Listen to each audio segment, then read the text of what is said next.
Now, the great salespeople always make selling look easy. The others are certain that they have, everybody else watches them and say, oh, Grant's got a gift. No, I got a gift. I got the same gift you have. I just fine-tuned mine. I wasn't born with anything different than you were, okay? It's not true that there's a born salesperson. In fact, nothing could be further from the truth. You know, I've never actually met someone who reached their stellar levels of success. I've met a lot of super successful people. Never met one of them that said, yeah, I was born to do this thing. They might say, hey, I love what I'm doing. Of course you love what you're doing, dude. You're successful at it. Everybody loves what they're doing when they're winning at it. Everybody's like, do what you love and the success will follow. No. Get great at something. Get great at something, and I promise you, you will love it because you're great at it. And you'll never be in love with something that you're not good at. It's just not going to happen. And the more in love, the better I can hit that 2-iron, the more I'm going to like that game. The more I'm going to want to go out there and play that game. People are successful because they master their trade. When the economy crashes, and it will again, okay, the masters have and always have the ability to experience a small dip in production, but always bounce back fast. You ever notice that? Super wealthy people, they could lose it all, boom, bounce right back, okay? The guy goes bankrupt, he's like, oh, I'm coming back for sure. He goes bankrupt twice, comes back a third time bigger than the first 2 times. They bounce. A lot of people just get destroyed, can't recover from the loss.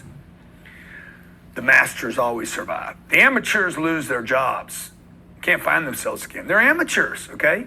You'll find them on unemployment lines, broken, beat up, hammered, stuck in the past. We all know these people. I hate watching. I was just talking about 2 guys that left my company recently. I'm like, dude, I know how this turns out for these guys because they didn't leave as masters. Okay, they didn't leave as professionals. They were good, but there was too many things they didn't learn while they were here that would have helped them when they left.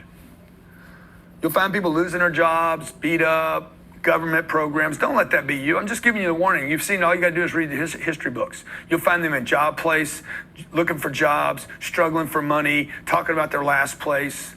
You find them sad, unhappy, without money, not producing. Oh, great salespeople? What do you find great salespeople doing? Industry dies that a great salesperson was in, boom, they move to another industry. There's no drop in production. There might be a little setback, but no big drop. They just move to another industry. The country collapses. The entire country, boom, they move to another country. They move to Singapore and they go make money there. Still producing. That is the value of being a salesperson over being a videographer. I'm just saying. Like a great salesperson can sell jobs and fill it up with videographers. There is a limit on how much video you can shoot. Great salespeople do not have ceilings on their earnings. They can go to other industries. All industries need salespeople. We're talking about greats now, the experts, the masters. We're talking about a separation between the master and everyone else. We're talking about shortages. Oh yeah, well Grant, we're not hiring anybody right now. I did $50 million in sales last month. We are hiring now. We would hire you, however.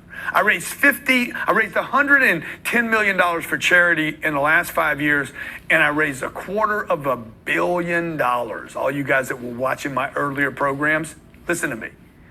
You're like, Grant's full of, whatever, Grant's always pitching. I raised $250 million this year, $100 million for charity last year, because I learned how to sell things. Different products, $1 products, $10 products, $10,000 products, $80,000 products. Some of them physical, some of them intangibles. I filled the shortage. I can go anywhere and get a job today because of my results, because of how much money I either raised or sold. You understand? See, your income, the salesperson knows that how their income depends on the ability to move products and services. Your income depends solely on your ability to generate customers. Get attention. Hey! To get attention to a customer, to create a customer, to set hooks into people so they can't quit thinking about you when they go to maybe give money to a charity. They're like, let me call that guy back. Okay? To make themselves known in the marketplace, to get agreements from people, to close sales, negotiate deals, and reproduce those results over and over and over again. Does that sound good? Sound good to you? Sounds good to me. Sounds like it's working for me and a whole list of other people. In my real estate business, I know that I'm a salesperson first, not an investor first. I got to sell somebody on selling me that product. Only a handful of people, very, very small quantities of people ever take the time to really learn and master this game. Now, I'm talking about you watching segments here. Not just watching segments, not just watching, but really digging in and reading, learning, studying, observing, taking this content, bringing it into the workplace. You got to dig in, okay? Not just watch. Don't just watch the video, like dig in. How can I use this? How does this apply to me? What does this have to do with my customers? Not how is it different, how it won't work, how will it work? I got books on selling, money, wealth, real estate, follow-up, leadership. I've written books on those things. I've also read books on those things, but I'm always studying people. What's working, what's not working?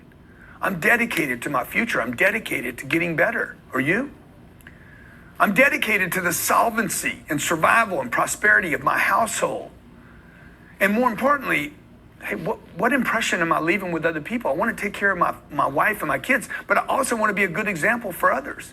Look, when I was 25 years old, I made a commitment to KNOW.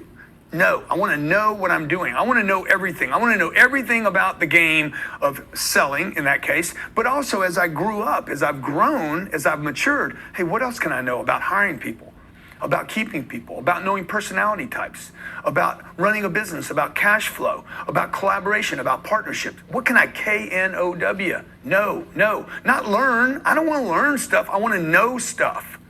Look, this is very, very important. I'm not interested in learning. I'm interested in knowing. Knowing means I know. I know I'm standing here right now, okay?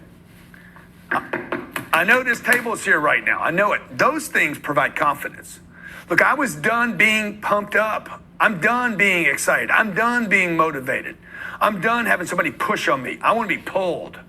I want to know what I'm doing. When you know something for sure, you don't have to sell anybody anything. I know it's a good deal. How do I buy a $140 million piece of property? Much less a $500 million worth of property in 60 or 90 days. How do I do that? I know it's a good deal. I know for sure. How do you invest that much money in something? Because you know for sure this is a great deal. Then I can tell other people.